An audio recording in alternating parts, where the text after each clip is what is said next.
Hello friends, എല്ലാ കൂട്ടുകാർക്കും Manu's voice എന്ന യൂട്യൂബ് ചാനലിന്റെ ഏറ്റവും പുതിയ വീഡിയോയിലേക്ക് സ്വാഗതം. ഇന്ന് ഞങ്ങൾ എക്സ്പ്ലെയിൻ ചെയ്യാൻ പോകുന്നത് അസ്കർ അലി നായകനായി എത്തിയ സംഭവം അധ്യായം 1 എന്ന സിനിമയാണ്. അപ്പോൾ നമുക്ക് സമയം കളയാതെ വീഡിയോയിലേക്ക് കടക്കാം. സിനിമ തുടങ്ങുന്നത് കേരള തമിഴ്നാട് അതിർത്തിയിലുള്ള വെള്ളൂർക്കാട് എന്ന സ്ഥലത്തെ ഒരു കാട് കാണിച്ചുകൊണ്ടാണ്. ആ കാട്ടിലേക്ക് ഒരു മദാമ തന്റെ അനുയായികളെയും കൊണ്ട് വന്നിരിക്കുകയാണ്. അവരുടെ കൈകളിൽ ഒരു ആൺകുട്ടിയുടെയും പെൺകുട്ടിയുടെയും ശവങ്ങൾ ഉണ്ടായിരുന്നു. ആ ശവങ്ങൾ കാട്ടിലെ ചതുപ്പിൽ ഉപേക്ഷിക്കാനായി വന്നതായിരുന്നു അവർ. എന്നാൽ അതിലെ ആൺകുട്ടിയായ ജെയിംസ് മരിച്ചിട്ടുണ്ടായിരുന്നില്ല. അങ്ങനെ ജെയിംസ് അവരുടെ കയ്യിൽ നിന്നും രക്ഷപ്പെട്ട് ഓടുകയാണ്. എന്നാൽ ആ മദാമ ജെയിംസിനെ വീണ്ടും കണ്ടെത്തുന്നു. ഒപ്പം തന്റെ കയ്യിലുണ്ടായിരുന്ന തോക്കുകൊണ്ട് ജെയിംസിനെ വെടിവെക്കുകയും ചെയ്യുന്നു. അങ്ങനെ സീൻ കട്ടായി അടുത്ത സീനിൽ 5-6 കോളേജ് കുട്ടികൾ ആ കാട്ടിൽ വേട്ടയ്ക്ക് വന്നതായി കാണിക്കുന്നു. ആ കൂട്ടത്തിലുണ്ടായിരുന്ന ഒരു പെൺകുട്ടി കാട്ടിലെ ചെടികൾ അനങ്ങിയ ഭാഗത്തേക്ക് വെടിവെക്കുകയാണ്. പക്ഷേ ആ വെടികൊണ്ടത് ഒരു പോലീസുകാരനായിരുന്നു. വെടികൊണ്ട പോലീസുകാരന്റെ ചോര ആ മണ്ണിൽ വീണതും പെട്ടെന്ന് അവിടെ മുഴുവനും ഇരുണ്ടുകൂടിയും ആ കാടിനുള്ളിലാകെ കാതടിപ്പിക്കുന്ന ഒരു തരം ശബ്ദം വരാൻ തുടങ്ങി. ആ ശബ്ദം അവരുടെ കാതുകൾക്ക് താങ്ങാൻ കഴിയുന്നുണ്ടായിരുന്നില്ല. അതിനാൽ തന്നെ അവരെല്ലാവരും കൈകൾ കൊണ്ട് അവരുടെ ചെവി മൂടുകയും ചെയ്തു. കുറച്ചു നേരം കഴിഞ്ഞപ്പോൾ ആ ശബ്ദം നിൽക്കുകയും ചെയ്തു. അതേസമയം സീൻ കട്ടായി കൊച്ചിയിലുള്ള ഒരു ആശുപത്രി കാണിക്കുകയാണ്. ആ ആശുപത്രിയിൽ തന്റെ വൈഫായ നീതുവിനെയും കൊണ്ട് ചെക്കപ്പിന് വന്നിരിക്കുകയാണ് ഈ സിനിമയിലെ നായകനായ ആനന്ദ്. ഭാര്യ നീതു ഇപ്പോൾ 9 മാസം പ്രഗ്നന്റ് ആണ്. എന്നാൽ ഈ സമയത്ത് ആനന്ദിനാണെങ്കിൽ കേരള തമിഴ്നാട് അതിർത്തിയിലുള്ള വെള്ളൂർക്കാട് സ്റ്റേഷനിലേക്ക് പനിഷ്മെന്റ് ട്രാൻസ്ഫർ കിട്ടിയിരിക്കുകയാണ്.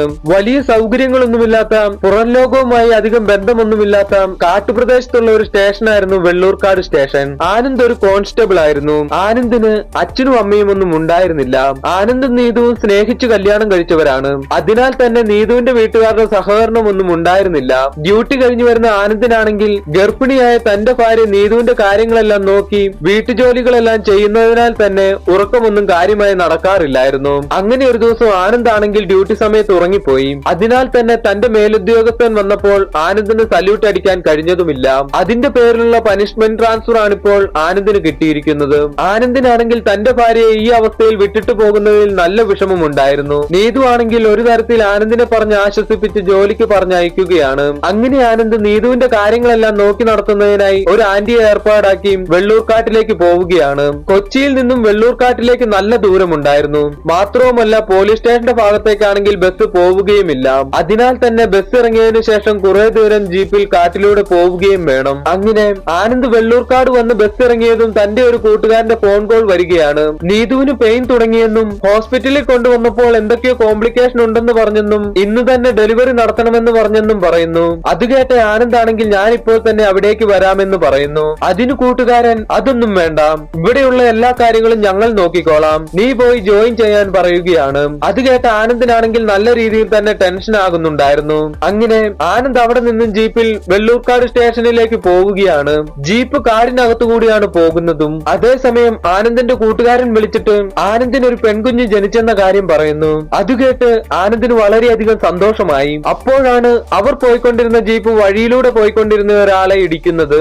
ആ ഇടികൊണ്ട് വീണത് ഒരു തമിഴ്നാട് പോലീസുകാരനായിരുന്നു. അതുകൊണ്ട് ആനന്ദ് ആ പോലീസുകാരനെ അതേ ജീപ്പിൽ കയറ്റി അവിടെയുള്ള ഒരു ആശുപത്രിയിലേക്ക് കൊണ്ടുവരികയാണ്. അതോടൊപ്പം ആനന്ദിന് ആ പോലീസുകാരന്റെ കയ്യിൽ നിന്നും ഒരു വോക്കി ടോക്കി കിട്ടുകയും ചെയ്തു. സംഭവം അറിഞ്ഞ് വെള്ളൂർക്കാട് സ്റ്റേഷനിൽ നിന്നും CI അശോകനും കോൺസ്റ്റബിൾ ജോഷിയും ആശുപത്രിയിലെത്തി. വണ്ടി ഇടിച്ച തമിഴ്നാട് പോലീസുകാരന്റെ പോക്കറ്റിൽ നിന്നും അയാളുടെ ഐഡന്റി കാർഡും അഡ്രസ്സും കിട്ടി. അയാളുടെ പേര് പീറ്റർ ജോൺ എന്നായിരുന്നു. അങ്ങനെ അവർ പീറ്റർ ജോണിന്റെ വീട്ടിലേക്ക് വിവരം അറിയിക്കുകയും ചെയ്തു. അതേസമയം ആനന്ദ് CI അശോകനോട് തനിക്ക് കുഞ്ഞ് ജനിച്ച കാര്യങ്ങളെല്ലാം പറയുന്നു. അത് കേട്ട് CI അശോകൻ നമ്മുടെ ഇവിടുത്തെ സ്റ്റേഷനിൽ അത്ര വലിയ പണിയൊന്നുമില്ല, നീ ഒരു കാര്യം ചെയ്യും, സ്റ്റേഷനിൽ പോയി ജോയിൻ ചെയ്തിട്ട് വേഗം നാട്ടിലേക്ക് പോയി കുഞ്ഞിനെ കാണാൻ പറയുന്നു. അവരങ്ങനെ സംസാരിച്ചു കൊണ്ടിരിക്കുമ്പോഴാണ് CI അശോകന് സാറേ ഒരു പ്രശ്നമുണ്ട് എന്നും പറഞ്ഞ ഒരു കോൺസ്റ്റബിളിന്റെ കോൾ വരുന്നത്. പ്രശ്നം എന്താണെന്ന് വെച്ചാൽ SI റജിയും കോൺസ്റ്റബിളും എല്ലാം കാടിനടുത്തുള്ള വഴിയിലൂടെ വരുമ്പോഴാണ് തമിഴ്നാട്ടിൽ നിന്നുള്ള കുറച്ച് കോളേജ് പിള്ളേർ ആ കാടിനകത്ത് വീഡിയോ എടുപ്പും മറ്റുമായി നിൽക്കുന്നത് കാണുന്നത്. ആ കൂട്ടത്തിലാണെങ്കിൽ 2-3 പെൺകുട്ടികളും ഉണ്ടായിരുന്നു. അവരൊക്കെ തമിഴ്നാട്ടിലെ പിടിപാടുള്ള വീട്ടിലെ പിള്ളേരായിരുന്നു. അവരാണെങ്കിൽ ആ കാടിനകത്ത് ഒരു ഡെഡ് ബോഡി കണ്ടെത്തുകയും ചെയ്തു. ആ ബോഡിയുടെ മുഖവും ദേഹവും എല്ലാം ചെളി പറ്റിയിരുന്നതിനാൽ തന്നെ ആളെ തിരിച്ചറിയാൻ കഴിഞ്ഞതുമില്ല. അങ്ങനെ CI അശോകൻ തന്റെ കൂടെ ഉണ്ടായിരുന്ന കോൺസ്റ്റബിൾ ജോഷിയെ ആശുപത്രിയിൽ നിർത്തിയിട്ട് ആനന്ദിനെയും കൂട്ടി ആ ബോഡി കിടക്കുന്ന സ്ഥലത്തേക്ക് പോവുകയാണ്. അവിടെ എത്തിയ CI ആ കോളേജ് പിള്ളേരുടെ ഡീറ്റെയിൽസ് എല്ലാം എഴുതി മേടിച്ചിട്ട് ഫോറൻസിക്കിന് വിവരം അറിയിക്കുന്നു. അവരുള്ളത് അതിർത്തി പ്രദേശമായിരുന്നു ആയിരുന്നതിനാൽ തന്നെ ഫോറൻസിക്കിന്റെ ആളുകൾ വരാൻ നല്ല താമസമുണ്ടായിരുന്നു. അതിനാൽ CI അശോകൻ ഫോറൻസിക്കിന്റെ ആളുകൾ വരുമ്പോൾ വിളിച്ചാൽ മതി എന്നും പറഞ്ഞ് 2-3 കോൺസ്റ്റബിൾമാരെ അവിടെ നിർത്തിയിട്ട് SI റജിയെയും ആനന്ദിനെയും കൂട്ടി അവിടെ നിന്നും പോകുന്നു. അതേസമയം നേരത്തെ ആക്സിഡന്റ് ആയ തമിഴ്നാട് പോലീസ് പീറ്ററിന്റെ കയ്യിൽ നിന്നും കിട്ടിയ വയർലെസ് സെറ്റിലേക്ക് ഒരു വോയിസ് മെസ്സേജ് വരികയാണ്. അത് സ്റ്റീഫൻ ജോർജ് എന്ന തമിഴ്നാട് പോലീസ് സ്റ്റേഷനിലെ SIയുടെ മെസ്സേജ് ആയിരുന്നു. ഞാനും എന്റെ ടീമും ഒരാവശ്യത്തിനായി കാടിനകത്തേക്ക് വന്നതാണ്. എന്നാൽ ഇപ്പോൾ അവരെ ഒന്നും കാണാനുമില്ല. എന്റെ കാലിനാണെങ്കിൽ നല്ല രീതിയിൽ പരിക്ക് പറ്റുകയും അതിലൂടെ ധാരാളം ചോരയും പോകുന്നുണ്ട്. എനിക്ക് ഒരടി പോലും നടക്കാൻ കഴിയില്ല, എന്നെ ഒന്ന് സഹായിക്കണം എന്നായിരുന്നു വോയിസ് മെസ്സേജ്. അത് കേട്ട CI അശോകൻ, സാർ ഇത് കേരള പോലീസ് ആണ്. നിങ്ങളുടെ കൂടെ ഉണ്ടായിരുന്ന ഒരു പോലീസുകാരൻ ആക്സിഡന്റ് പറ്റിയതിനാൽ ആശുപത്രിയിൽ അഡ്മിറ്റ് ചെയ്തിരിക്കുകയാണ്. അയാളുടെ വോക്കി ടോക്കിയാണിത്. അതിനാൽ നിങ്ങൾ നിങ്ങളുടെ കൺട്രോൾ റൂമിലേക്ക് ട്രൈ ചെയ്യൂ. അതിന് SI സ്റ്റീഫൻ ജോർജ്, സാർ ഞാൻ കുറെ നേരമായി ട്രൈ ചെയ്യുന്നു സാർ, പക്ഷേ കണക്ട് ആകുന്നില്ല. നിങ്ങൾ എങ്ങനെയെങ്കിലും എന്നെ ഒന്ന് സഹായിക്കണം. എനിക്കൊരു കുഞ്ഞ് ജനിക്കാൻ പോവുകയാണ് സാർ. നിങ്ങളൊന്ന് സഹായിച്ചാൽ എനിക്ക് എന്റെ കുഞ്ഞിനെ കാണാൻ കഴിയും എന്ന് പറയുന്നു. അതെല്ലാം കേട്ട് അവരുടെ കൂടെ ഉണ്ടായിരുന്ന SI റജി, സാറേ ഇത് ഏതോ വള്ളിക്കേസാണ്. ഈ കാട് നമ്മൾ വിചാരിക്കുന്നത് പോലെയല്ല.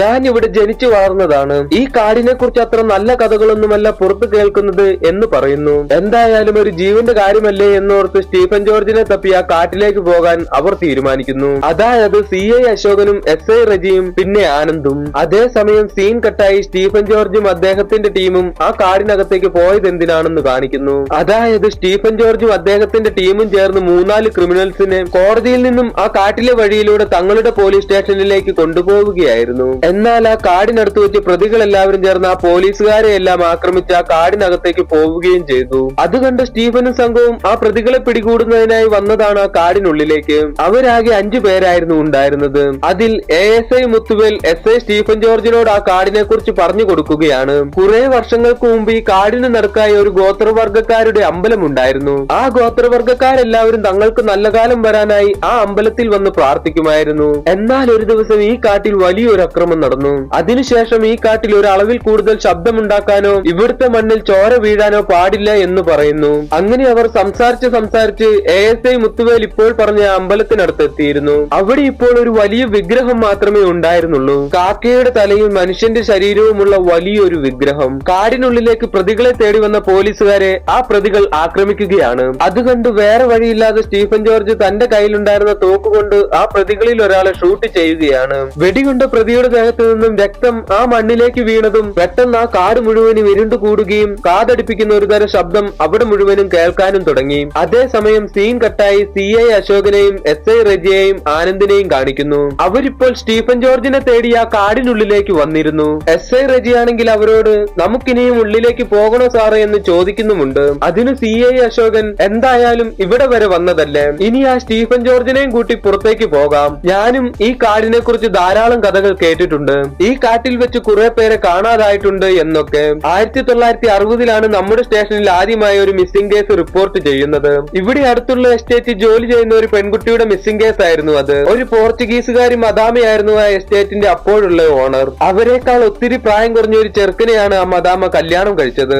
ആ ചെറുക്കനും ഈ മിസ്സിംഗ് ആയ പെൺകുട്ടിയും തമ്മിൽ എന്തൊക്കെയോ ചുറ്റിക്കളികൾ ഉണ്ടായിരുന്നു. അതറിഞ്ഞ മദാമ ആ 2 പേരെയും കൊന്ന് ഈ കാട്ടിൽ കൊണ്ട് തള്ളി എന്നാണ് പറയുന്നത്. അവരുടെ പ്രേതങ്ങൾ ഇപ്പോഴും ഈ കാട്ടിൽ കിടന്ന് കറങ്ങുന്നുണ്ട് എന്നാണ് നാട്ടുകാർ പറയുന്നത്. ഞാൻ ഈ സ്റ്റേഷനിൽ ചാർജ് എടുത്ത സമയം ഈ കാട്ടിൽ നിന്നും ഒരു ബോഡി കിട്ടിയിരുന്നു. നമുക്ക് ഇപ്പോഴൊരു ബോഡി കിട്ടിയില്ലേ, ഏകദേശം അതിനടുത്തു നിന്ന് തന്നെ. ആ ബോഡിക്കാണെങ്കിൽ അധികം പഴക്കമൊന്നും ഉണ്ടായിരുന്നുമില്ല. പക്ഷേ ആ ബോഡിയിൽ തലയും ഉണ്ടായിരുന്നില്ല. തലയില്ലാത്തത് കൊണ്ട് ബോഡി ഐഡന്റിഫൈ ചെയ്യാനും കഴിഞ്ഞില്ല. അത് പണ്ട് ഇവിടെ ഉണ്ടായിരുന്ന സായിപ്പിന്റെ ബോഡി ആണെന്ന് വരെ ഇവിടെയുള്ള നാട്ടുകാർ പറഞ്ഞുണ്ടാക്കി. അതായത് 80 കൊല്ലം മുമ്പ് മരിച്ചുപോയ സായിപ്പിനെ കുറിച്ചാണ് നാട്ടുകാർ പറഞ്ഞതെന്ന് ഓർക്കണം. അങ്ങനെ അവർ കഥയൊക്കെ പറഞ്ഞ ആ കാക്കത്തലയുള്ള വിഗ്രഹത്തിനടുത്ത് എത്തിയിരുന്നു. അതേസമയം CI അശോകൻ തമിഴ്നാട് പോലീസ് സ്റ്റേഷനായ പരുമല സ്റ്റേഷനിലെ ASIയെ ഫോൺ ചെയ്ത്, ഞങ്ങൾക്ക് കുറച്ചു മുമ്പ് നിങ്ങളുടെ സ്റ്റേഷനിലെ കുറച്ച് പോലീസുകാർ ഇവിടെയുള്ള കാട്ടിൽ പെട്ടുകിടക്കുകയാണ് എന്നും പറഞ്ഞൊരു ഇൻഫർമേഷൻ കിട്ടിയിരുന്നു. അതറിഞ്ഞപ്പോൾ ഞങ്ങൾ നിങ്ങളെ കോണ്ടാക്ട് ചെയ്തതാണ്, പക്ഷെ കിട്ടിയില്ല. അതിനാൽ ഞങ്ങൾ ഇപ്പോൾ അവരെ തിരിഞ്ഞ് കാടിനുള്ളിലേക്ക് വന്നിരിക്കുകയാണ്. അതിന് പരുമല സ്റ്റേഷനിലെ ASI, ഞങ്ങളുടെ ഇവിടെ നിന്നും ആരും ആ കാട്ടിലേക്ക് പോയിട്ടില്ല എന്ന് പറയുന്നു. അതിന് CI അശോകൻ, എന്താ സാറേ ഇങ്ങനെ പറയുന്നത്, ഞങ്ങൾ ഇപ്പോൾ അയാളോട് സംസാരിച്ചതേയുള്ളൂ. സ്റ്റീഫൻ എന്നാണ് അയാൾ പേര് പറഞ്ഞത്. അയാൾ പരുമല സ്റ്റേഷനിലെ SI ആണെന്നും പറഞ്ഞിരുന്നു. അത് കേട്ട് പരുമല സ്റ്റേഷനിലെ ASI, സ്റ്റീഫനോ, ആ പേരിൽ ഈ സ്റ്റേഷനിൽ ആരുമില്ല. നിങ്ങൾ എന്തിനാണ് ഒന്നും അന്വേഷിക്കാതെ ആ കാടിനുള്ളിലേക്ക് പോയത്. വേഗം ആ കാടിനുള്ളിൽ നിന്നും പുറത്തേക്ക് വരൂ. അതെല്ലാം കേട്ട് അവരുടെ 3 പേരുടെയും കിളി പോയിരുന്നു. അതിനാൽ അവർ ആ വയർലെസ് വോക്കി ടോക്കിയിലൂടെ സ്റ്റീഫനോട്, നിങ്ങൾ ശരിക്കും ആരാണ്? ഞങ്ങൾ പരിമല സ്റ്റേഷനിലേക്ക് വിളിച്ചപ്പോൾ സ്റ്റീഫൻ എന്ന പേരിൽ അവിടെ ആരും ഇല്ല എന്നാണല്ലോ പറഞ്ഞത് എന്ന് പറയുന്നു. അതിന് സ്റ്റീഫൻ ജോർജ്, സാർ, ഈ അവസ്ഥയിൽ ഞാൻ എന്തിനാണ് നിങ്ങളോട് കള്ളം പറയുന്നത്? ഞാൻ പരിമല സ്റ്റേഷനിലെ SI തന്നെയാണ് സാർ. അത് കേട്ട CA അശോകൻ വീണ്ടും പരിമല സ്റ്റേഷനിലെ ASIയെ ഫോൺ ചെയ്യുന്നു. എന്നിട്ട് വോക്കി ടോക്കിയിലൂടെ സ്റ്റീഫൻ ജോർജിനോട്, സാർ, നിങ്ങളുടെ സ്റ്റേഷനിലെ ASI ലൈനിലുണ്ട്, നിങ്ങൾ അവരുമായി ഒന്ന് സംസാരിക്കാൻ പറയുന്നു. അത് കേട്ട സ്റ്റീഫൻ ജോർജ്, എന്റെ സ്റ്റേഷനിലെ ASI മുത്തുവേലാണോ? മുത്തുവേൽ, നിങ്ങളെല്ലാവരും എവിടെയാണ്? ഞാൻ ഈ കാട്ടിൽ പെട്ടുപോയി, ദയവ് ചെയ്തൊന്ന് പെട്ടെന്ന് വരാമോ? അതെല്ലാം കേട്ട് പരിമല സ്റ്റേഷനിലെ ASI പകച്ചു നിൽക്കുകയായിരുന്നു. ASI സ്റ്റീഫൻ ജോർജിനോട് മുത്തുവേലിന്റെ ഫുൾ നെയിം എന്താണെന്ന് ചോദിക്കുന്നു. അതിന് സ്റ്റീഫൻ ജോർജ് മുത്തുവേൽ മാരിയപ്പൻ എന്ന് പറയുന്നു. അതുകൂടി കേട്ടതും ASI വിറച്ചുപോയി. ഇനിയാണ് ഈ സിനിമയിലെ വലിയൊരു ട്വിസ്റ്റ്. ആ ASI കേരള പോലീസുകാരോട് പറയുന്നു, സാർ, സ്റ്റീഫൻ ജോർജ് എന്ന് പറയുന്ന ഒരു SI ഞങ്ങളുടെ സ്റ്റേഷനിൽ ഉണ്ടായിരുന്നു. ഇപ്പോഴല്ല, 30 വർഷങ്ങൾക്ക് മുൻപ് അവരും അവരുടെ ടീമും ആ ഫോറസ്റ്റിൽ വെച്ച് കാണാതായതാണ്. കറക്റ്റ് ആയിട്ട് പറഞ്ഞാൽ 1994 മെയ് 26-ാം തീയതി. ആ സ്റ്റീഫൻ ജോർജ് പറഞ്ഞ ASI മുത്തുവേൽ മാരിയപ്പൻ എന്റെ അച്ഛനാണ്. അതിനുശേഷം അവരെ ആരെയും ഇതുവരെ ആരും കണ്ടിട്ടുമില്ല. അവരാരും ജീവിച്ചിരിക്കാനുള്ള യാതൊരു സാധ്യതയുമില്ല. അവർ മാത്രമല്ല, ആ കാടിനുള്ളിൽ പോയിട്ടുള്ള ആരും തന്നെ ജീവനോടെ തിരികെ വന്നിട്ടില്ല. അതെല്ലാം കേട്ട് അവരുടെ ഉള്ളങ്കാലി മുതൽ അരിച്ചു കയറുന്നുണ്ടായിരുന്നു. അതേസമയം വോക്കി ടോക്കിയിലൂടെ സ്റ്റീഫൻ ജോർജ്, മുത്തുവേൽ, ഞാൻ പറയുന്നത് കേൾക്കുന്നുണ്ടോ? ഒന്ന് വേഗം വായോ, എനിക്ക് നല്ല വേദനയുണ്ട് എന്നെല്ലാം പറയുന്നുണ്ടായിരുന്നു. അതെല്ലാം കേട്ട് SI റജിക്ക് പേടിയും ദേഷ്യവും എല്ലാം വരുന്നുണ്ടായിരുന്നു. അതിനാൽ SI റജി അവരോട്, സാറേ, വാ സാറേ, നമുക്കിവിടെ നിന്നും വേഗം തിരികെ പോകാം. അതിനാനന്ദ്, സാറേ, ആ പരിമല സ്റ്റേഷനിലെ ASIക്ക് ചിലപ്പോൾ ആൾ മാറിപ്പോയതാകാം. അല്ലാതെ 30 കൊല്ലം മുമ്പ് പെട്ടുപോയ ഒരാൾ എങ്ങനെ ഈ വോക്കി ടോക്കിയിലൂടെ സംസാരിക്കാനാണ്? അതിന് CA അശോകനും, അതെ, ജീവന് വേണ്ടി യാചിച്ച് ഒരു മനുഷ്യനാണ് നമ്മളോട് സംസാരിച്ചു കൊണ്ടിരിക്കുന്നത്. അതിനൊരു തീരുമാനമാകാതെ നമ്മൾ ഇവിടെ നിന്നും പോകുന്നില്ല.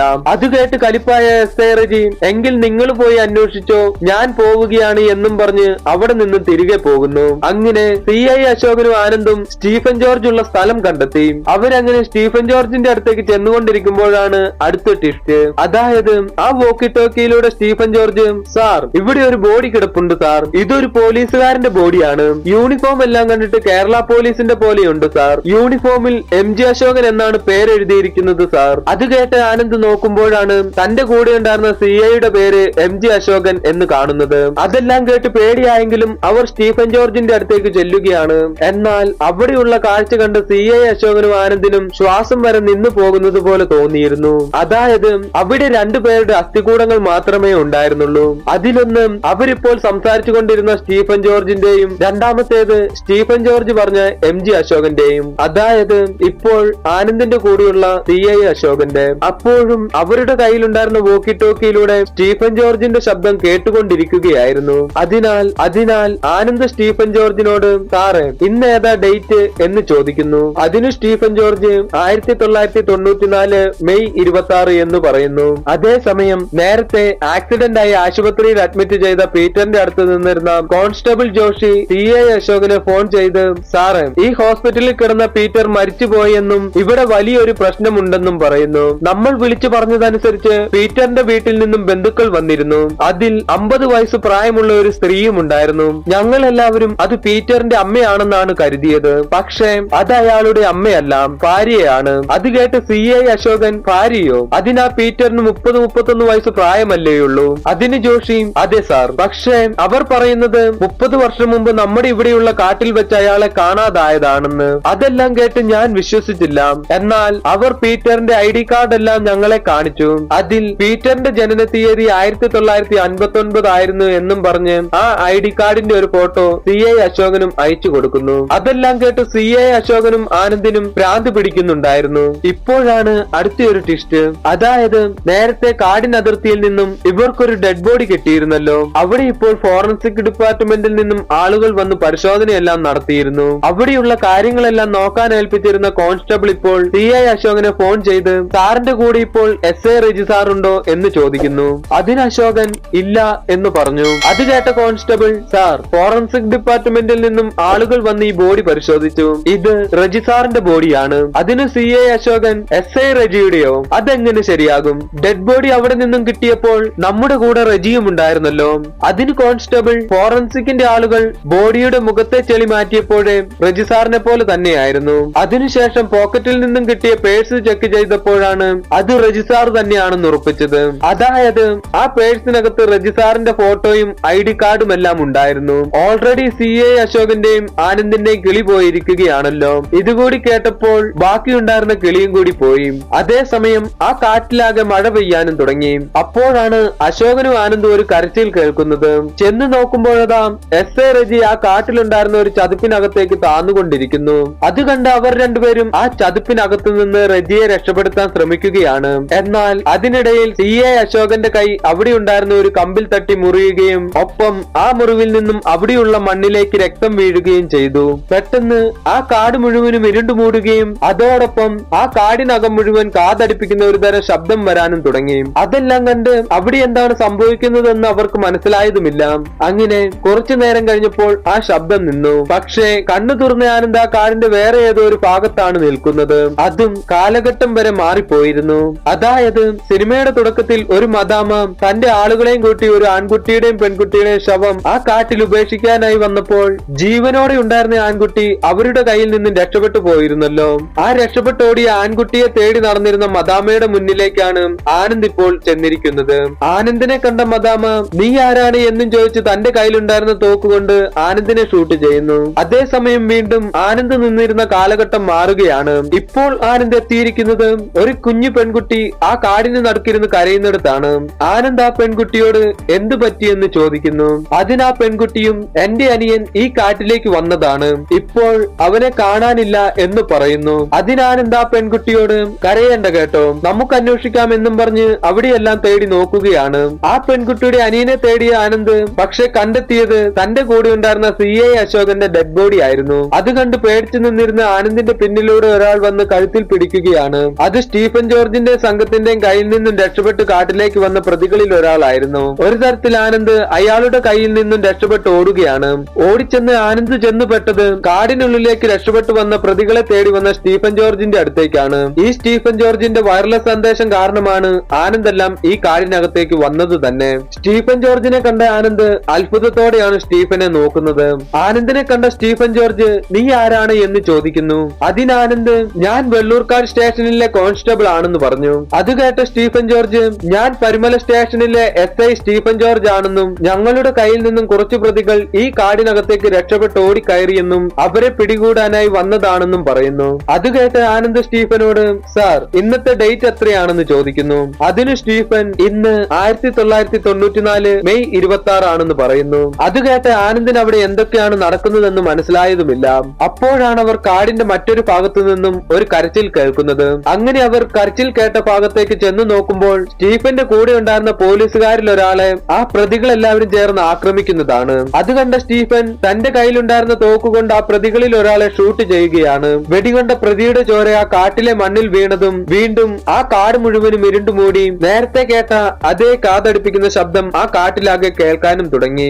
ആ ശബ്ദം നിന്നതും ആനന്ദ് ഇപ്പോൾ വേറെ ഏതോ ഒരു കാലഘട്ടത്തിലേക്ക് എത്തിയിരിക്കുകയാണ്. അവിടെ ഒരാൾ ഒരു മരത്തിൽ സ്പൈറൽ ചിഹ്നം കൊത്തിവെച്ചുകൊണ്ടിരിക്കുന്നതായി ആനന്ദ് കാണുന്നു. ഒരു പോയിന്റിനെ ചുറ്റി ചുറ്റി വലുതായി വരുന്നതിനെയാണ് സ്പൈറൽ ചിഹ്നം എന്ന് പറയുന്നത്. ആ ചിഹ്നമാണ് ഇപ്പോൾ സ്ക്രീനിൽ കാണുന്നതും. ആനന്ദിനെ കണ്ട അയാൾ സാർ നല്ലതുപോലെ പേടിച്ചിട്ടുണ്ടല്ലോ, സാറ് പേടിക്കേണ്ട, ഈ കാടിനകത്ത് പ്രേതങ്ങളൊന്നുമില്ല സാറേ. അതിനാനന്ദ് ഇതൊക്കെ തനിക്ക് എങ്ങനെ അറിയാം, താൻ ആരാ എന്ന് ചോദിക്കുന്നു. അതിനയാൾ സാറിന് ഞാൻ ആരാണെന്ന് പറയുന്നതിന് മുമ്പ് ഇവിടെ നടക്കുന്നത് എന്താണെന്ന് പറയാം. സാർ ഇവിടേക്ക് വരുമ്പോൾ കാക്കത്തലയുള്ള ഒരു വലിയ വിഗ്രഹം കണ്ടിരുന്നില്ലേ? ഇവിടെ നടക്കുന്നതെല്ലാം അതിനെ ചുറ്റിപ്പറ്റിയുള്ളതാണ്. ഇവിടെ ഇപ്പോൾ നടക്കുന്ന കാര്യങ്ങൾക്കെല്ലാം തുടക്കം പറങ്കികൾ കേരളത്തിലേക്ക് വന്ന കാലത്താണ്. ഈ കാട്ടിലെ ഒരു പ്രത്യേക ഗോത്രവർഗക്കാർ ആരാധിച്ചിരുന്ന വിഗ്രഹമാണ് ആ കാക്കത്തലയുള്ള വിഗ്രഹം. അവർക്ക് കാക്കകൾ ദൈവത്തിന്റെ പ്രതീകമായിരുന്നു. അവർക്കും അവരുടെ തലമുറയ്ക്കുമെല്ലാം നല്ല കാലം വരാനായും അവർ ആ വിഗ്രഹത്തിന് ചുറ്റും വലം വെച്ച് പ്രാർത്ഥിക്കുമായിരുന്നു. പറങ്കികൾ ഇവിടേക്ക് വന്ന് കേരളം മുഴുവൻ കയ്യേറാൻ തുടങ്ങിയിരുന്നു. അക്കാലത്ത് ഇവിടെ ഗബ്രിയേൽ അന്റോണിയോ എന്നൊരു യുക്തിവാദിയായ പ്രഭു ഉണ്ടായിരുന്നു. യുക്തിവാദിയായിരുന്ന പ്രഭു ഇവിടെ ഉണ്ടായിരുന്ന വിശ്വാസങ്ങളെല്ലാം ഇല്ലാതാക്കാൻ തീരുമാനിച്ചു. അതിന്റെ ഭാഗമായി ഇവിടെ ഉണ്ടായിരുന്ന ആരാധനാലയങ്ങളെല്ലാം തകർക്കുകയും വിഗ്രഹങ്ങളെല്ലാം ഉടയ്ക്കുകയും വിലപിടിപ്പുള്ള വിഗ്രഹങ്ങളെല്ലാം തന്റെ നാട്ടിലേക്ക് കയറ്റിവിടുകയും ചെയ്തു. പുറം ലോകത്ത് വലിയ കേട്ടുകേൾവിയൊന്നും ഇല്ലാതിരുന്ന ഈ കാടിനുള്ളിലുള്ള കാക്കത്തലയൻ വിഗ്രഹത്തെ കുറിച്ച് പ്രഭു അറിഞ്ഞു. അങ്ങനെ പ്രഭു തന്റെ മുഴുവൻ അനുയായികളെയും കൊണ്ട് ഈ കാടിനുള്ളിലേക്ക് വന്ന് ആ വിഗ്രഹം അവിടെ നിന്നും കൊണ്ടുപോകാൻ ശ്രമിച്ചെങ്കിലും അതൊന്ന് അനക്കാൻ പോലും അവരെ കൊണ്ട് സാധിച്ചില്ല. അതിൽ കലിപ്പായ പ്രഭു ആ ഊരുമക്കളെയെല്ലാം വെടിവെച്ച് കൊല്ലുകയാണ്. അതോടൊപ്പം അവിടെ ഉണ്ടായിരുന്ന കാക്കകളെയും ചുട്ടരിച്ചു. അതായിരുന്നു എല്ലാത്തിന്റെയും തുടക്കം. നല്ല കാലത്തിനു വേണ്ടി പ്രാർത്ഥിച്ചിരുന്ന ഊരുമക്കളുടെ മൂർത്തി ആ സംഭവത്തിന് ശേഷം കാലത്തെ തന്നെ നിയന്ത്രിക്കാൻ കഴിവുള്ള ഉഗ്രമൂർത്തിയായി മാറി. ഏകദേശം 1 മണിക്കൂർ കൊണ്ട് കാടിനകത്തുള്ള ഈ സ്ഥലത്തെത്തിയ പ്രഭുവിനും സംഘത്തിനും ആ കൂട്ടക്കുരുതിക്ക് ശേഷം ഒരു ദിവസം കഴിഞ്ഞിട്ടും ഈ കാടിനകത്തു നിന്നും ഇറങ്ങാൻ കഴിഞ്ഞതുമില്ല. ഒരു ദിവസം ആഴ്ചകളായി, മാസങ്ങളായി, വർഷങ്ങളായി അവരിപ്പോഴും ഈ കാടിനകത്ത് കിടന്ന് കറങ്ങുന്നുണ്ടെന്ന് പറഞ്ഞാൽ സാറ് വിശ്വസിക്കുമോ? ആ കൂട്ടക്കുരുതിക്ക് ശേഷം ഉഗ്രകോപിയായി മാറിയ ഈ മൂർത്തിയുടെ മണ്ണിൽ രക്തം വീഴുകയോ ഒരളവിൽ കൂടുതൽ ശബ്ദമുണ്ടാക്കുകയോ ചെയ്താൽ ഇവിടുത്തെ സമയത്തിന്റെ ഗതി തന്നെ മാറിപ്പോകും. സാർ ഈ കാടിനകത്ത് കണ്ടവരെല്ലാം മരിച്ചവരല്ല, ഈ കാടിനുള്ളിൽ കയറിയിട്ട് പുറത്തിറങ്ങാൻ കഴിയാത്തവരാണ്. അവരെല്ലാവരും പല പല കാലങ്ങളിലായി ഇവിടെ എത്തിയവരാണ്. ഇതെല്ലാം കേട്ട് ആനന്ദിന്റെ തല പെരുത്തു കയറുന്നുണ്ടായിരുന്നു.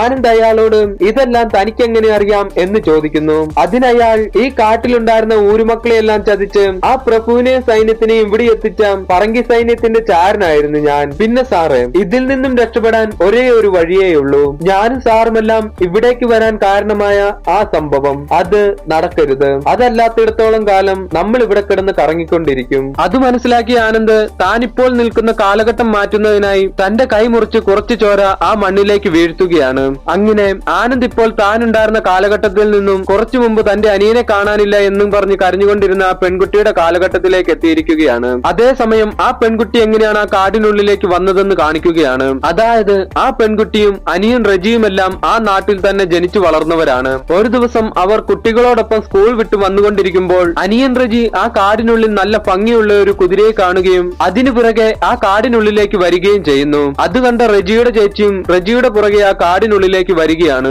ഇതിലെ ട്വിസ്റ്റ് എന്തെന്നാൽ കാട്ടിലേക്ക് കയറിയ റജി തിരികെ ആ കാട്ടിൽ നിന്നും പുറത്തേക്ക് വന്നിരുന്നു.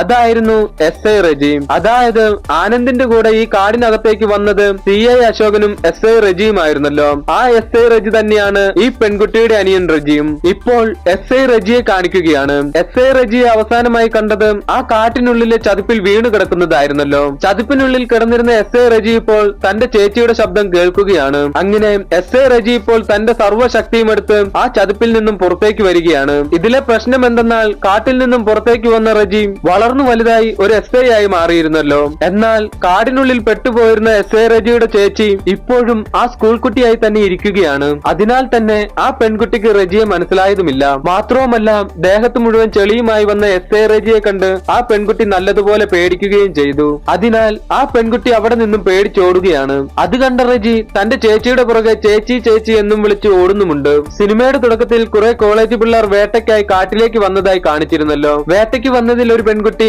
കാടിനുള്ളിൽ ഒരനക്കം കേട്ട് വെടിവെച്ചു. അത് കൊണ്ടതാണെങ്കിൽ ഒരു പോലീസുകാരനിട്ടായിരുന്നു എന്ന് പറഞ്ഞിരുന്നല്ലോ. ആ വെടികൊണ്ട് ശരിക്കും തന്റെ ചേച്ചിയുടെ പുറകെ ഓടി വന്നുകൊണ്ടിരുന്ന ഈ SI റജിക്കാണ്. ഇങ്ങനെ വെടികൊണ്ട് മരിച്ച SI റജിയുടെ ശരീരമാണ് സിനിമയുടെ തുടക്കത്തിൽ ഇവരെല്ലാവരും കണ്ട് ഫോറൻസിക്കിന്റെ ആളുകളെ വിളിച്ച് ചെക്ക് ചെയ്തതും അത് റജി ആണെന്ന് പറഞ്ഞതും. എന്നാൽ ആ ബോഡി കാണുന്ന സമയം അവരുടെ കൂടെ റജിയും ഉണ്ടായിരുന്നതായി കാണിച്ചല്ലോ. അതായത് ഈ കാട്ടിൽ വെച്ച് ആര് മരിച്ചാലും അതേ പ്രായത്തിൽ തന്നെ ജീവനോടെ തിരികെ വരും. എന്തായാലും വെടികൊണ്ട് വീണ റജിയുടെ രക്തം ആ മണ്ണിൽ വീണതും അതെല്ലാം കണ്ടുകൊണ്ടിരുന്ന ആനന്ദ് ഇപ്പോൾ മറ്റൊരു കാലഘട്ടത്തിലേക്ക് പോവുകയാണ്.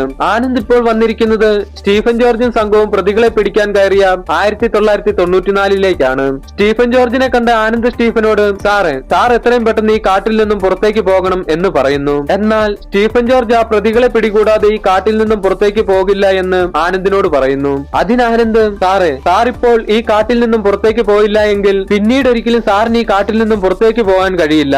സാറിന് ഒരു ആൺകുഞ്ഞ് ജനിക്കാൻ പോവുകയാണ്. ആ കുഞ്ഞിനെയും ഭാര്യയെയും സാറിന് പിന്നീട് കാണാൻ കഴിയില്ല. അത് കേട്ട സ്റ്റീഫൻ ശരിക്കും ആരാടാ നീ? നിനക്കിതെല്ലാം എങ്ങനെ അറിയാം? ഇപ്പോഴാണ് ഈ സിനിമയിലെ അടുത്ത ട്വിസ്റ്റ്. ആനന്ദ് സ്റ്റീഫനോട് എന്റെ പേര് ആനന്ദ്, എന്റെ അമ്മയുടെ പേര് സേതുലക്ഷ്മി, എന്റെ അച്ഛനെ ഞാൻ ഇതുവരെ കണ്ടിട്ടില്ല. ഞാൻ ജനിക്കുന്നതിന് മുമ്പേ കാണാതായതാണ് എന്റെ അച്ഛനെ. എന്റെ അച്ഛന്റെ പേര് സ്റ്റീഫൻ ജോർജ്. എന്റെ അച്ഛന്റെ ഒരു ഫോട്ടോ മാത്രമേ എന്റെ കയ്യിലുള്ളൂ എന്നും പറഞ്ഞ് തന്റെ പേഴ്സിലുണ്ടായിരുന്ന ഒരു ഫോട്ടോ എടുത്ത് ആനന്ദ് സ്റ്റീഫൻ ജോർജിനെ കാണിക്കുന്നു. അതെ, SI സ്റ്റീഫൻ ജോർജ് തന്നെയായിരുന്നു ആനന്ദിന്റെ അച്ഛൻ. അതിനാലാണ് സ്റ്റീഫൻ ജോർജിനെ ആദ്യമായി കണ്ടപ്പോൾ ആനന്ദ് അത്ഭുതത്തോടെ നോക്കിയതും. എന്നാൽ അതെല്ലാം കേട്ട് കേട്ട് സ്റ്റീഫൻ ജോർജിനൊന്നും മനസ്സിലായതുമില്ല, വിശ്വാസവും വന്നില്ല.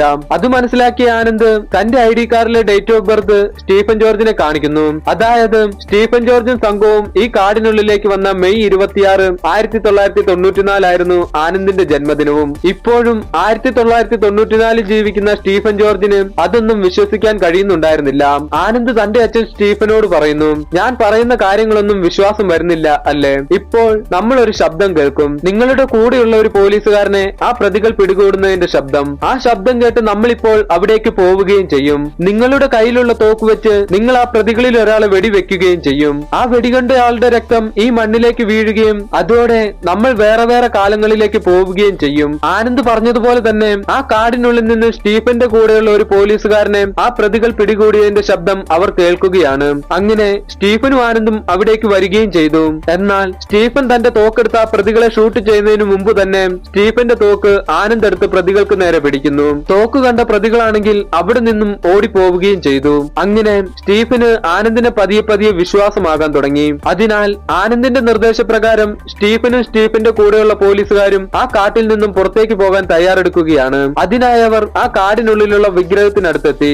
ആനന്ദ് ആ പോലീസുകാര് പ്രായമുള്ള ASI മുത്തുവേലിനോട് ഈ കാടിന് പുറത്തേക്കുള്ള വഴി അറിയാമോ എന്ന് ചോദിക്കുന്നു. അതിന് ASI മുത്തുവേൽ ഈ വിഗ്രഹത്തിനടുത്തു നിന്നും ഏത് ദിശയിലേക്ക് പോയാലും റോഡിലെത്താം എന്ന് പറയുന്നു. അങ്ങനെ അവർ ആ വിഗ്രഹത്തിന്റെ ഒരു വശത്തു കൂടി പോവുകയാണ്. എന്നാൽ കുറെ ദൂരം നടന്ന അവർ ആ വിഗ്രഹത്തിന്റെ മറുവശത്തു കൂടിയും ആ വിഗ്രഹത്തിന്റെ അടുത്ത് തന്നെ എത്തി. അതുകണ്ട് അവർ ആ വിഗ്രഹത്തിന്റെ മറുവശത്തു കൂടി വീണ്ടും നടക്കാൻ തുടങ്ങി. എന്നാൽ കുറെ ദൂരം നടന്ന അവർ ഇപ്പുറത്തെ വശത്തുകൂടി ആ വിഗ്രഹത്തിന്റെ അടുത്ത് തന്നെ എത്തി. അത് കണ്ട് അവർ രണ്ട് ടീമായി പിരിഞ്ഞ് രണ്ടു വശത്തേക്കായി പോകുന്നു. എന്നാൽ അപ്പുറത്തെ സൈഡിലൂടെ പോയവർ ഇപ്പുറത്തെ സൈഡിലൂടെയും ഇപ്പുറത്തെ സൈഡിലൂടെ പോയവർ അപ്പുറത്തെ സൈഡിലൂടെയും ആ വിഗ്രഹത്തിനടുത്ത് തന്നെ എത്തി. അതെല്ലാം കണ്ട് അവർക്ക് ശരിക്കും ഭ്രാന്ത് പിടിക്കുന്നുണ്ടായിരുന്നു. അപ്പോഴാണ് അവർക്ക് ആ കാടിനുള്ളിൽ ശരിക്കും പെട്ടുപോയെന്ന് മനസ്സിലായത്. ഇനി എന്ത് ചെയ്യുമെന്ന് അവരെല്ലാവരും ആലോചിക്കാൻ തുടങ്ങി. അപ്പോഴാണ് ആനന്ദിന് ഈ കാടിനുള്ളിൽ നടക്കുന്ന കാര്യങ്ങളെ കുറിച്ച് തന്നോട് പറഞ്ഞു തന്ന പറങ്കികളുടെ ചാരന്റെ കാലഘട്ടത്തിൽ പോയപ്പോൾ ആ ചാരൻ ഒരു മരത്തിൽ സ്പൈറൽ രൂപം വരച്ചുകൊണ്ടിരുന്നതായി ഓർക്കുന്നത്. അതായത് ഒരു ബിന്ദുവിന് ചുറ്റും കറങ്ങി കറങ്ങി ആ വട്ടം വലുതായി വലുതായി വരുന്നതിനെയാണ് സ്പൈറൽ രൂപം എന്ന് പറയുന്നത്. അങ്ങനെ അവർ ആ വിഗ്രഹത്തിന് ചുറ്റും വലം വെച്ച് നടക്കാൻ തുടങ്ങി. ഓരോ തവണ കറങ്ങി വരുമ്പോഴും വട്ടത്തിന്റെ വലുപ്പവും കൂടാൻ തുടങ്ങി. അങ്ങനെ അവർ നടക്കുന്നതിനിടയിൽ ആ പ്രതികൾ അവരെ ആക്രമിക്കുകയാണ്. എന്നാൽ ആനന്ദ് തന്റെ കൂടെയുള്ള പോലീസുകാരോട് ഈ മണ്ണിൽ രക്തം വീഴാൻ പാടില്ല എന്ന് പറഞ്ഞതിനാൽ അവർ തങ്ങളുടെ കയ്യിലുള്ള തോക്ക് ഉപയോഗിക്കാതെ ആ പ്രതികളുടെ എല്ലാം കഴുത്ത് ഞെരിച്ചു കൊല്ലുകയും ചെയ്തു. അവർ നടത്തിയ അടിയിൽ രണ്ട് പോലീസുകാരും മരിച്ചിരുന്നു. അങ്ങനെ ആനന്ദ് തന്റെ അച്ഛനെയും ബാക്കിയുള്ള പോലീസുകാരനെയും കൂട്ടി വീണ്ടും നടക്കുകയാണ്. നടന്നവർ കാട്ടിൽ നിന്നും റോഡിലെത്തുകയും ഒപ്പം അതിലൂടെ വന്നുകൊണ്ടിരുന്ന ഒരു കാറിന് കൈ കാണിച്ചു നിർത്തുകയും ചെയ്തു. എന്നിട്ട് ആ ഡ്രൈവറിനോട് ഇന്നത്തെ തീയതി എന്താണെന്ന് ചോദിക്കുന്നു. അതിനയാൾ മെയ് 26, 1994 ആണെന്ന് പറയുന്നു. അത് കേട്ട ആനന്ദ് തന്റെ അച്ഛനെയും ആ പോലീസുകാരനെയും ആ കാറിൽ കയറ്റി വിടുകയാണ്. എന്നിട്ട് തന്റെ അച്ഛനോട് കുഞ്ഞിനെ പോയി കാണാനും അച്ഛനില്ലാതെ ജീവിക്കാൻ ഭയങ്കര പാടാണെന്നും പറഞ്ഞ് അവിടെ നിന്നും പറഞ്ഞു വിടുകയാണ്. ആനന്ദ് അവരുടെ കൂടെ പോകാത്തതിന് കാരണം ആനന്ദ് ആ ഡേറ്റിൽ ജനിക്കാൻ പോകുന്നതേയുള്ളൂ. ആനന്ദ് വീണ്ടും ആ കാടിനകത്തെ കാക്കത്തലയുള്ള വിഗ്രഹത്തിനടുത്തേക്ക് ചെന്ന് തന്റെ കയ്യിലുണ്ടായിരുന്ന തോക്കുകൊണ്ട് സ്വന്തമായി തലയിൽ ഷൂട്ട് ചെയ്യുകയാണ്. അതേസമയം ആനന്ദ് ഒരു സ്വപ്നത്തിൽ നിന്ന് ഞെട്ടി ഉണരുന്നതായി കാണിക്കുന്നു. നോക്കുമ്പോൾ തന്റെ അടുത്തായി തന്റെ അച്ഛൻ സ്റ്റീഫൻ ജോർജും ഇരിപ്പുണ്ടായിരുന്നു. അവർ രണ്ടുപേരും ഇപ്പോൾ ഒരു ആശുപത്രിയിലാണ് ഇരിക്കുന്നത്. അതായത് ആനന്ദിന് ഒരു പെൺകുഞ്ഞ് ജനിച്ചിരിക്കുകയാണ്. ഹാപ്പി എൻഡിംഗ് ആയി സിനിമ തീർന്നു എന്ന് കരുതേണ്ട, ഇനിയാണ് സിനിമ തുടങ്ങാൻ പോകുന്നത്. ആനന്ദ് ഇപ്പോൾ തന്റെ കൂടെ അച്ഛനൊക്കെ ഉള്ളതിനാൽ തന്നെ കുറച്ച് നല്ല നിലയിലായിരുന്നു വളർന്നത്. അതായത് നേരത്തെ ആനന്ദിനെ കാണിച്ചപ്പോൾ ആനന്ദ് ഒരു കോൺസ്റ്റബിൾ ആയിരുന്നല്ലോ, എന്നാൽ ഇപ്പോൾ ആനന്ദ് ഒരു SI ആണ്. ആനന്ദിന് പോസ്റ്റിംഗ് കിട്ടിയതോ അതേ വെള്ളൂർക്കാട് സ്റ്റേഷനിലേക്ക് തന്നെയായിരുന്നു. അങ്ങനെ ആനന്ദ് വെള്ളൂർക്കാട് സ്റ്റേഷനിൽ ജോയിൻ ചെയ്യാൻ വരികയാണ്. ആനന്ദ് SI ആയതിനാൽ തന്നെ ആനന്ദിനെ കൂട്ടിക്കൊണ്ടു പോകാൻ പോലീസ് ജീപ്പും വന്നിട്ടുണ്ടായിരുന്നു. അതിലുണ്ടായിരുന്ന ഒരാളെ കണ്ട് ആനന്ദിന് നല്ല ടെൻഷൻ ആകുന്നുണ്ടായിരുന്നു. അത് വേറെ ആരുമല്ല, കഴിഞ്ഞ തവണ കണ്ട അതേ CI അശോകൻ ഇതാ ജീവനോടെ ആ ജീപ്പിലിരിക്കുന്നു. അതേസമയം CI അശോകന്റെ ഫോണിലേക്ക് ഒരു കോൾ വരികയാണ്. അതായത് സിനിമയുടെ തുടക്കത്തിൽ കണ്ടതുപോലെ തന്നെ SI റജിയും കോൺസ്റ്റബിളും ആ കാടിനടുത്തുകൂടി പോയപ്പോൾ തമിഴ്നാട്ടിൽ നിന്നുള്ള കുറച്ച് പിള്ളേർ ആ കാടിനകത്ത് വീഡിയോയും മറ്റും എടുക്കുന്നതായി കാണുന്നു. അവരിൽ 2-3 പെൺകുട്ടികളും ഉണ്ടായിരുന്നു. മാത്രവുമല്ല അവരെല്ലാവരും പിടിപാടുള്ള വീട്ടിലെയുമാണ്. അവരാണെങ്കിൽ ആ കാടിനകത്ത് ഒരു പോലീസുകാരന്റെ ഡെഡ് ബോഡി കണ്ടെത്തിയിരിക്കുകയാണ്. ഇതും പറഞ്ഞായിരുന്നു CI അശോകന് ഫോൺ വന്നതും. അതെല്ലാം കേട്ട് ശരിക്കും ആനന്ദിന്റെ തല മരയ്ക്കാൻ തുടങ്ങിയിരുന്നു. അപ്പോഴാണ് അവർ പോയിക്കൊണ്ടിരുന്ന പോലീസ് ജീപ്പ് വഴിയിലൂടെ പോയിക്കൊണ്ടിരുന്ന ഒരാളെ ഇടിക്കുന്നത്. ആ ഇടി കൊണ്ടത് ഒരു പെൺകുട്ടിക്കായിരുന്നു. അങ്ങനെ അവർ ആ പെൺകുട്ടിയെ ജീപ്പിൽ കയറ്റി അവിടെ നിന്നും ആശുപത്രിയിലേക്ക് കൊണ്ടുപോവുകയാണ്. അപ്പോഴാണ് ആ പെൺകുട്ടിയുടെ ഫോണിലെ വാൾപേപ്പർ ആനന്ദ് കാണുന്നത്. ആ വാൾപേപ്പറിൽ ആനന്ദും ആ പെൺകുട്ടിയും നിൽക്കുന്നതായാണ് കാണിച്ചിരിക്കുന്നത്. അതുകൊണ്ട് ആനന്ദിനാണെങ്കിൽ ഒന്നും മനസ്സിലാകുന്നുണ്ടായിരുന്നില്ല. അപ്പോഴാണ് ആ പെൺകുട്ടി ആനന്ദിനെ നോക്കി അച്ഛ എന്ന് വിളിക്കുന്നത്. അത് കേട്ട് ആനന്ദിന്റെ കിളി ശരിക്കും പോയി. ആനന്ദ് ഉടനെ തന്നെ തന്റെ ഭാര്യ നീതുവിനെ വിളിച്ച് കുഞ്ഞിനെ കുറിച്ച് ചോദിക്കുകയാണ്. നീതു ആണെങ്കിൽ ആ സമയം തന്റെ കുഞ്ഞിനെ ഉറക്കിക്കൊണ്ടിരിക്കുകയാണ്. അതായത് ആ പെൺകുട്ടി ശരിക്കും ഫ്യൂച്ചറിൽ നിന്നും വന്ന ആനന്ദിന്റെ മകൾ തന്നെയായിരുന്നു. അതേസമയം ആനന്ദ് ആ കാടിനകത്ത് ഈ പ്രശ്നങ്ങൾക്കെല്ലാം കാരണക്കാരനായ ഗബ്രിയേൽ അന്റോണിയോ പ്രഭു നിൽക്കുന്നതായി കാണുന്നു. അപ്പോഴാണ് പ്രഭുവിന്റെ ചാരൻ തന്നോട് പറഞ്ഞ കാര്യം ആനന്ദിന് ഓർമ്മ വരുന്നത്. ഞാനും സാറും ഒക്കെ ഈ കാട്ടിലേക്ക് വരാൻ കാരണമായ ആ സംഭവം നടക്കരുത്. അതല്ലാത്തിടത്തോളം കാലം നമ്മൾ ഇതിനകത്ത് കിടന്ന് കറങ്ങിക്കൊണ്ടിരിക്കും. ഇതോടെ ഈ സിനിമയും അവസാനിക്കുകയാണ്. കൂട്ടുകാർക്ക് എല്ലാവർക്കും ഈ വീഡിയോ ഇഷ്ടമായെന്ന് വിശ്വസിക്കുന്നു. ആർക്കെങ്കിലും ഏതെങ്കിലും സിനിമയുടെ എക്സ്പ്ലനേഷൻ വേണമെങ്കിൽ കമന്റ് ബോക്സിൽ എഴുതി അറിയിക്കുക. ഈ വീഡിയോയെ കുറിച്ചുള്ള അഭിപ്രായങ്ങളും എഴുതി അറിയിക്കുക. വീഡിയോ കണ്ട എല്ലാ കൂട്ടുകാർക്കും നന്ദി. അടുത്ത വീഡിയോയിൽ കാണുന്നത് വരെ ബൈ.